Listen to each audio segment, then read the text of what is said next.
കോഴിക്കോട് വിലങ്ങാട് ഉരുൾപൊട്ടലുണ്ടായ മേഖലയിൽ കനത്ത മഴ തുടരുന്നു. നഗരത്തോട് ചേർന്ന് പാലത്തിന്റെ ഭാഗത്ത് വെള്ളം ഇരച്ചു കയറുകയാണ്. ഈ മേഖലയിൽ ജനങ്ങളേറെ ആശങ്കയിലാണ്. ദിസ്ന സുരേഷ് ചേരുന്നു കൂടുതൽ വിവരങ്ങളുമായി. ദിസ്ന, ആശങ്കയ്ക്കിടയാക്കുന്ന സാഹചര്യം തന്നെയാണോ ഇപ്പോൾ വിലങ്ങാടുള്ളത്?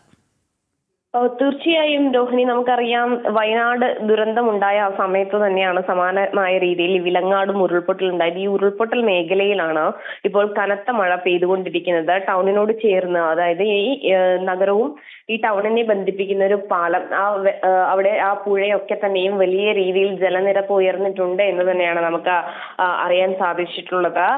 എന്തായാലും ദേശത്ത് ജാഗ്രത പാലിക്കണം എന്ന് അധികൃതർ അറിയിച്ചിട്ടുണ്ട്. നമുക്കറിയാം കഴിഞ്ഞ മഴയത്തും 3-ലധികം സ്കൂളുകളിൽ ഇത്തരത്തിൽ ദുരിതാശ്വാസ ക്യാമ്പുകൾ തുറന്നിരുന്നു. 21ഓളം കുടുംബങ്ങളെയാണ് വിലങ്ങാട് നിന്ന് മാറ്റിപ്പാർപ്പിച്ചത്. എന്തായാലും പ്രദേശത്ത് ജാഗ്രതാ നിർദ്ദേശം നൽകിയിട്ടുണ്ട്.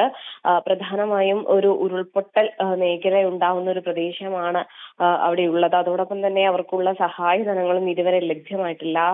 അത് സംബന്ധിച്ച് വലിയ രീതിയിലുള്ള പ്രതിഷേധമൊക്കെ തന്നെയും ജനങ്ങളുടെ ഭാഗത്തു നിന്നുണ്ടായിരുന്നു. വില്ലേജ് ഓഫീസ് ഉപരോധിക്കുന്നത് അടക്കമുള്ള പ്രതിഷേധ സമരത്തിലേക്ക് അവർ കടന്നിരുന്നു രോഹിണി.